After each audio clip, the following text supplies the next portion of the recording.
Welcome. My name is David Rosen, and I'm Vice President of Technology and Customer Leadership at TIBCO Software. TIBCO Software helps companies around the world solve their toughest data problems. TIBCO connects applications, sources of data and systems, intelligently unifies data into hubs that provide powerful managed data, and utilizes that data to confidently predict the future in order to make faster and smarter decisions. Today, I'm delighted to be sharing this conversation with Lisa Westland, and we'll be talking about that data story, particular faster, smarter decision-making. Elisa has nearly 20 years of CPG experience with both national manufacturers and sales agencies in various sales, marketing, and analytic roles. Combining her sales background and merging with analytic thinking with her team, Elisa created a user-friendly data platform, harnessing the power of big data and the TIBCO Spotfire analytics platform. She's transformed her organization from looking at the what to delivering the now what and the why, while moving from static reports to interactive cloud-based insights. She and her team have been able to gain 100% adoption throughout her organization. In her free time, she loves to travel with her husband and 2 children, loves the outdoors, and cheering on her kids and their sports activities. Welcome, Elisa. We're so delighted to have you. Thank you so much. So let's get started. Okay. Probably not everyone knows who RightWay is. Can you tell us who RightWay is and a little bit of the origin story? Yeah, absolutely. So RightWay is a food broker and sales agency in the Southeast. We deal with all the grocery retailers in the Southeast that handle getting your groceries to the store and putting your products on promotion in their ads. And as an organization, we are 40 years this year, so we're celebrating our 40th anniversary. And our origins start as, kind of this idea of there's this little retailer down in Lakeland, Florida. We need you to go down and call on them. So the, parent owner, Doug Hall, was sent down to Lakeland, Florida by Folgers Coffee. And from there, the story was born to start Nova Sales, which is a large brokerage in the 80s in Florida, who then merged with Acosta. And then RightWay was born out of that partnership. And today we are serving our clients with best-in-class analytics and amazing teams that support what we do here in the market. So 40 years is a long time, and I imagine, and you and I have talked about this over the last couple of years, that the nature of being a food broker has really evolved a great deal with the advent of so much more data and analytics. Contrasting how things were even 10 years ago to how they are now. What is the analytic nature of a business you're in right now? In fact, do we even still call it a food brokerage?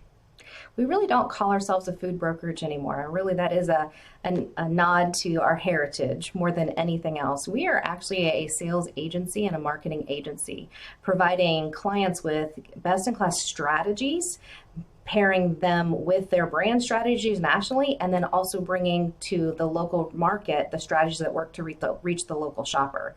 So we're bringing in shopper analytics, we're bringing in POS analytics, we're bringing in market strategy, we're bringing in social media analytics, and all of those things that kind of bring together the entire 360-degree picture of how their brand is performing in the market. 10 years ago, we were dealing with a lot of reporting. Most everybody was in an Excel-based world with heavy, large files that were very cumbersome to move around. And then it became to the point where the data was growing, right? We got more and more data. We wanted to see bigger data sets. The categories are getting bigger. There's more items in the stores.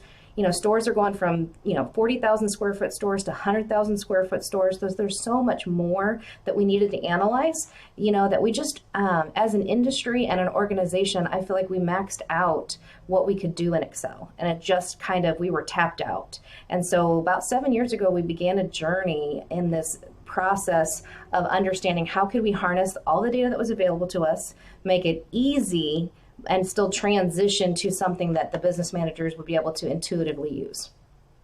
Wow, that's fantastic. And I imagine the nature of grocery shopping has changed a great deal in that amount of time too. So, how are we as consumers, two questions. How are we as consumers shopping differently? And what are the insights that come from RightWay? How are they impacting our shopping experience? That is such a great question because I think we are dealing with an unprecedented change in consumer behavior. 2020 was a year for massive channel shifting as people decided to pull back from visiting their favorite club store, like a Costco or a Sam's, their favorite big box store, to favoring their local home grocery store that was closest to their neighborhood. So that's what we saw in 2020. And we saw this double digit emergence of e-commerce, right? So e-commerce went from roughly about a 6% share to about a 12% share, and it has continued to rapidly grow. We're actually getting closer to like 15% share of grocery business is being done by either click to shop, e-com, Amazon, shop to cart, curbside pickup. Those kind of are all turning into some sort of model that allows customers to not have to physically go into a store and either make their shopping experience safer, cleaner, less people to be around, or just the sheer convenience as we return to normal, busy, everyday life. Last year was obviously on top of the way that we shopped and the channels that we use and the way we channel shifted. And I imagine that a lot of that will continue on in the future. But one disruption that we all faced was the disruption of COVID. You talked, and we talked about in the introduction, about not just reporting on what had happened, but the ability to be able to provide insight and predict the future. What did you see? And I think since we all experienced it, what did we all see with respect to the impact of COVID on the supply chain and on the way that we shopped and what we were able to access? Yeah, absolutely. For your grocery store purchases, we saw 80% lifts week over week, 40% lifts week over week, and we kept anticipating that it would drop. Last May, we're 2 months into COVID, and we're getting phone calls from retailers going, when do you think this is going to drop? And because of the tools we have at our disposal, we began to monitor baseline trends and overall shift in behavior. And we were able to tell them, we don't think it's actually going to drop for the rest of the year. And it actually has not even dropped as of yet. We're only just now lapping some negative numbers. If you think about it this way, the 2 weeks in March, the last 2 weeks in March in 2020, grocery stores, Walmarts, your club stores saw an 80% increase in purchases in 2 weeks. So that wiped out a lot of what we had in backflow inventory, that wiped out a lot of warehouses. People were really stocking up. So you will see a little bit of a dip. We saw this little dip as all of a sudden the supply chain was trying to catch up, right, and bring product in. So we were able to monitor that. But then when we began to monitor that consistent baseline by category, what was going to happen, then we began to go to each retailer that we worked with, and we said, here's what your pre-COVID trend was. You were up 2% going into COVID. Now you're up 21%. So now you need to be prepared for this 21% sustained baseline growth for 6 to 8 months. And then we'll kind of monitor that. So each month it would be like, okay, I think it's another 6 months. And each month it's another 6 months. And here we are now, what we're doing, and this is all due to the tools we have in Spotfire. We're now looking at a 3-year trend. We had typically been looking at a 2-year trend, but we realized that we needed to look at a 3-year trend, but do a calculation on 2021 versus 2019. Instead of looking at year ago numbers like you typically would, most of our grocery retailers are saying we're modeling everything after 2019. How are we performing against 2019? Skipping 2020 as a whole. So we're looking at a year ago analysis plus a 2-year ago analysis. And without Spotfire, I don't think we could have turned our reports around in just a week's time to start adding that insights into what we do. Wow. You mentioned a couple of things. You mentioned the tools that you needed in order to essentially go from that process of reporting basically Excel-based reporting, to this notion of why and what next. So let's talk about platforms in general, which is you started your platform journey roughly about 6 or 7 years ago. What capabilities were you looking for in an analytics platform that would allow you to continue to differentiate yourself and provide market leadership to your customers and clients? Yeah, no, that's a great question. 7, 8 years ago, there were a lot of platforms that were coming out, Power BI, Tableau, Click, many of those different tools that were out there. And with most of the tools that we were seeing, there was still a app you had to download onto a desktop, some sort of software requirement that would require maintenance, and limitations to deliverables across all departments in organizations and to our clients for deliverables. So we began to really quickly understand we wanted a cloud-based, device agnostic tool that could be used anywhere. So imagine this idea that 10 years ago, I would sit behind my computer, print out an Excel report, a ranking report, and then I could go into a store and look and see and talk. I now can bring my iPad in and begin to answer questions on the fly with a buyer standing beside me, with a client standing with us, with Wi-Fi capabilities in a lot of stores, and this ability to stand here and say, I wonder what's happening with this part of the store. I wonder what's happening with this area.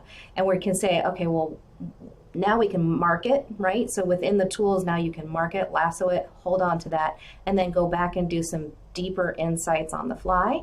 And then be able to drill into the why, right? So now I have faster data. We went from spending 80% of our time with reporting, building, managing the data and wrangling the data to delivering the data within a 7-day window from the time it's delivered to us to the time it's in every report automatically without needing a human interaction, really. So that really saved us a ton in labor hours, where we were able to turn those same labor hours, no one lost their job.